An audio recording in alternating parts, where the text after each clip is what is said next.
Bienvenue sur Ma Thérapie. Dans le cadre d'un troisième chapitre sur le calcul intégral, nous allons aborder maintenant le calcul d'aire comprise entre deux fonctions f de x et g de x. À la fin du deuxième chapitre, nous avons appris à utiliser la formule de Newton-Leibniz pour calculer l'aire d'une surface comprise entre une fonction f de x, l'axe des x et deux droites verticales qui ont pour équation x égale a et x égale b. Donc maintenant nous allons travailler avec deux fonctions f et g continues dans l'intervalle fermé AB.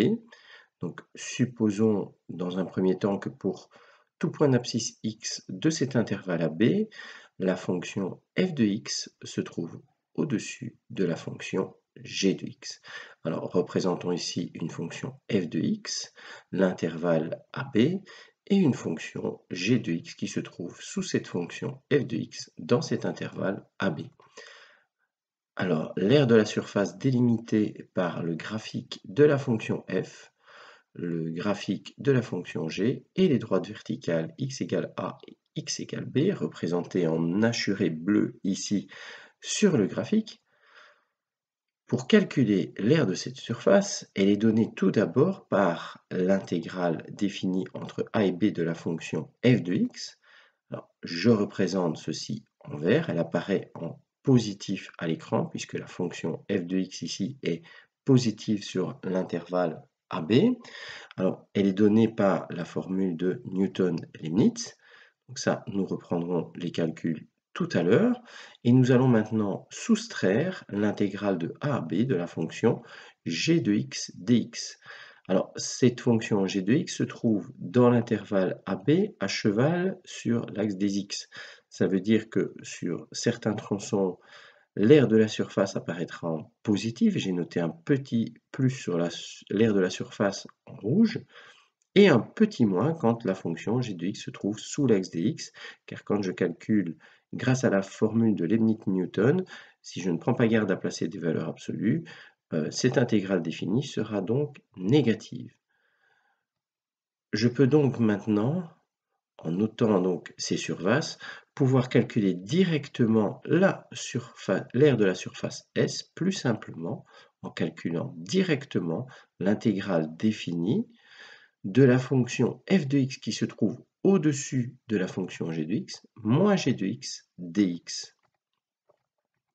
Alors, dans le cas où les graphiques se coupent dans l'intervalle AB, nous avons un petit souci puisque la fonction f de x, donc sur l'intervalle AC, se trouve au-dessus de la fonction g de x, mais ces deux fonctions se coupent en C, en un point d'abscisse C, et donc à partir de C et jusque B, ce sera la fonction g de x qui se trouvera dessinée au-dessus de la fonction f de x.